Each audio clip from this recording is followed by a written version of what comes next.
We're not going to do much editing to this video. It's just going to be Sticks and I just hanging out talking about this film. So I don't know how long this video is, but based on that, we'll edit it down. But if you like seeing us just not really editing and you kind of felt like you're hanging out with us, let us know in the comments. In fact, if you want us to go fuck ourselves, let us know in the comments too. We want to make sure that thing works. No one's really left one. Yeah, right? Yeah. Anyway.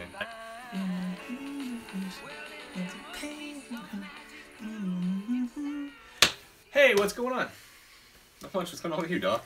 Sticks, I'm excited. This is going to be the first time that we actually sit and discuss a film that we watched recently. Whether it's new or old, let's really discuss it. And we'll have a tiny bit of a letter grade in the end, but yeah, what's the topic? Okay, so last night I get an ominous text from you that just says Hateful Eight, and that's all it says. And I responded, ? And you said, you need to watch Hateful Eight tonight. And I said, how about I watch it tomorrow? And so I watched it today. Thank you, by the way. Obviously, you watched it last night or recently? A couple nights ago. I've slept on it. So this is going to be a different... So this is a movie that we both took to our separate domiciles and watched independent of one another. And we haven't talked about it with each other yet. So we're going to find out how mad we are at each other right now. Okay, yeah, this is great. From the get-go, The Hateful Eight, it's about a guy who's hauling this chick across a frozen landscape, and he's a bounty hunter, and she's worth $10,000. And back then, that's a lot of dough. Yeah. And so it's him, his stagecoach. This blizzard hits. Okay, he runs into Samuel L. Jackson, who talks his way onto the stagecoach. Yeah, he's also got 2 bounties on his horse, but his horse has just died because of the blizzard, and so he's stuck in the middle of nowhere with 2 stiffs. And Kurt Russell's like, whoa, whoa, whoa, you don't know who this is and what I'm doing? Yeah. Okay, well, sure, partner. Like, throw your guns. There was a lot of, it was tense. You didn't know who was going after who or who was who. And basically, they find themselves in a cabin for what could be the next couple days. Minnie's haberdashery. Yeah, I didn't get the joke when they're like, "Oh, haberdashery." I didn't get it. Yeah, it's like a gentleman's shop. But it was a bar. I don't know. They have like jelly beans and peppermint sticks and shit. Whatever you have at a haberdashery. But this was Tarantino's 8th film. Yep. And the one before this was Django Unchained, which I kind of want to talk a little bit about. Okay. You started off. Well, what'd you take from the movie? What stood out to you? What'd you like? The movie is long. It's almost 3 hours long. I actually watched this in 2 sittings. I started watching it when I purchased it, when it came out. Same here. I did 2 sittings too. I got about an hour into it, and at least the first half of the movie is very, very heavily dialogue driven. And you gotta stay up on it. You can't just be lounging on the couch looking at a cell phone. No, you need to pay attention, or you're gonna don't bother. Yeah, it's a lot of character development because in this movie there's a lot of characters to develop. I mean, as is implied, there's the Hateful Eight, but there's also a few other supporting cast characters who pop up throughout the movie here and there. And so I would say probably almost the first 2 hours before you get to any action is just them in a room talking and trying to nail the damn door shut. Like I said, my expectations were high. Were you let down? I was let down. You were let down? I was let down. What were you expecting that it didn't deliver on? Anything in particular? I think something I haven't seen before. Okay.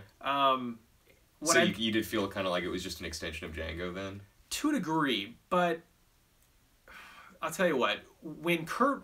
Okay, there's some spoilers. We're talking about the movie. Yeah, this is a discussion. It's not a spoiler. Somebody poisons the coffee pot. Okay.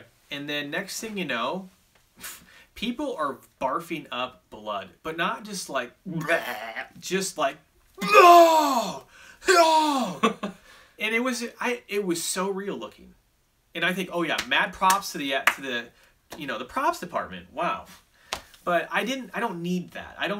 Jennifer Jason Leigh's character had so many people's like bodies exploding around her, whether it was her brother's head exploding onto her. Channing Tatum in this movie though, that was like out of nowhere. It was out of nowhere, and that was fun. See, that's the Tarantino I like. I liked it. I was like, yeah, Channing Tatum. Yeah, because he gives you the first half, then he gives you that last quarter, sticks it in the beginning, and then finishes it.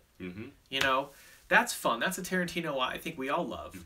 But the over-the-top gore and the violence, like, Kill Bill was awesome. I mean, that over-the-top violence was great. Yeah. And then you can say, like, well, Pulp Fiction seemed a little bit more real, though. But Django, at the end of Django, like, how everyone's head would explode with one bullet, that's cool for that. I don't need that 2 films in a row. And see, maybe that's why Kill Bill worked a little better for me, is because Kill Bill and the characters that were built in Kill Bill felt almost supernatural. yeah. And that's why that type of gore worked for me, where people were getting cut in two in like half a second, and she could fight 80 ninjas in a room. Yeah. Yeah, but it's, like you said, it kind of feels like it's getting overdone. Yeah, it is. And just because of that, I was let down. But then, I mean, to me, it was just the puking on her face, into her mouth. You know, I mean, she's pulling chunks out of her that hair. doesn't entertain me. This doesn't entertain me. And you know what else doesn't entertain me, Sticks? Samuel L. Jackson telling the story to an old man, yeah. and I get it. He was pushing this old man's buttons. I was really expecting him at the end of the story to say, like, haha, just kidding. Right. But to have Samuel L. Jackson tell an old man, hey, I knew your kid. In fact, when I found out he was the son of you and all the black people you killed, I thought I'm going to go ahead and get some revenge on this honky. So what does he do? He tells a story that paints a picture. And if that picture's not painted well enough for you, guess what? There's a flashback. Oh, they show it to you, yeah. And here's Samuel Jackson marching some white dude buck naked around in his boots for 2 hours until the guy collapses. And according to Samuel L. Jackson's character, when a man is mighty cold, he'll do anything to get a blanket. Well, let's just say he told the old guy, he pulled out his Black Johnson and stuck it in this guy's mouth, and how the detail, it was distasteful. Yeah. It was fucking gross. Yeah. And I don't think that you need that, Tarantino.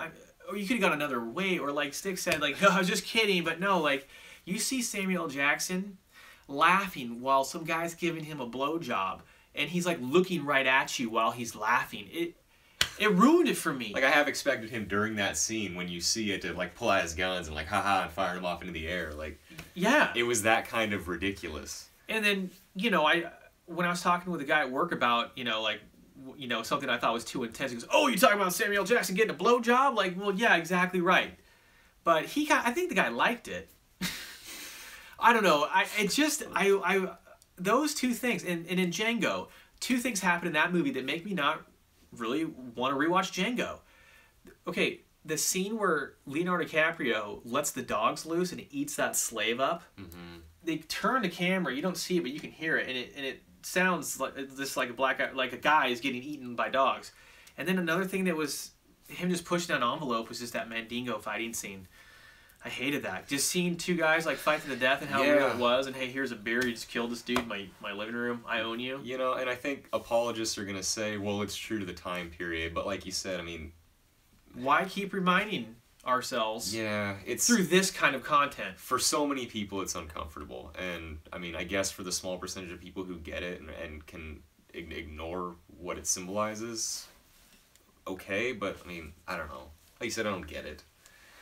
The things I liked about the film, though, all the characters were different, and a lot of detail went into it. And let me ask you this question then, because Yeah. I want to talk about it. Who was your favorite character in the film? We'll talk about something nice about the film for a second. Favorite character? Well, lot to pick from. You know, I got a bias towards anything Kurt Russell does with Tarantino. Yeah. I love him as Stuntman Mike in Death Proof. I don't know if I have one. Yeah. What about you? I like the sheriff, to be honest with you. People love the sheriff. Walton Goggins is his name. By the way, when Samuel Jackson got his balls blown off, I felt like my balls got blown off. And then he's just trucking along. I don't know, just with Tarantino, though, I will see the next projects he puts out, of course, but hopefully it reaches a little bit further from what he's done. Like you said, we like Tarantino because he's out there and he tries new things and different things, and I don't think this was much of an adventure from what we just saw. Yeah, I want something different, something new. Yeah. Present day, future, I don't know. A Ninja Turtles reboot. I'd take that in a heartbeat. Yeah. I don't know. I'm sure we'll get ultra violence from him. My favorite part of of just insane over the top violence that he's had was in Inglourious Basterds when they bust into Hitler's booth and they're blowing his face off and you see it. It looked awesome. Because it was Hitler. That's fine. Yeah. So obviously you bought it twice. I bought it twice. Would you buy it a third time?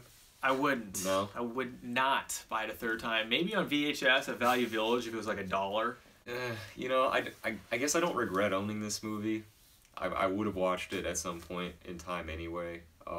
because, like you said, I like what Tarantino does, and I'll see his next film when it comes out. I mean, this isn't going to detract me from watching the next one. Yeah, same here. But yeah, it just. Would you recommend this to these guys? If you have a really open mind.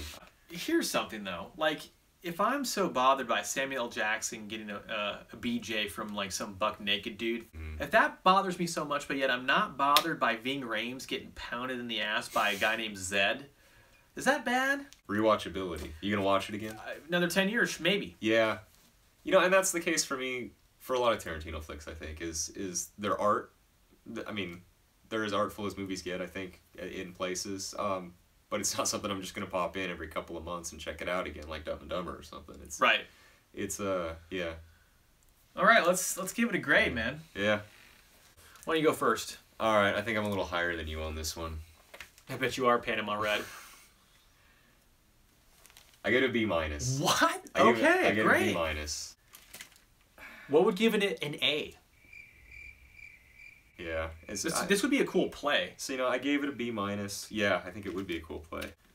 So, yeah. It's going to be all right, man. I gave it a C minus. C minus. Wow. It was flirting with the D. Wow. Length wasn't an issue. Just disappointed, you know? I'd rather watch Blank Check than this. I will watch Blank Check before I watch this again. I honestly agree with you there. I mean, if you had both of them in front of me and said, hey, which one do you want to watch? I would say Blank Check. I would say it. All right. Step by step, day by day, who be doing our good in the day? People we fall, we make it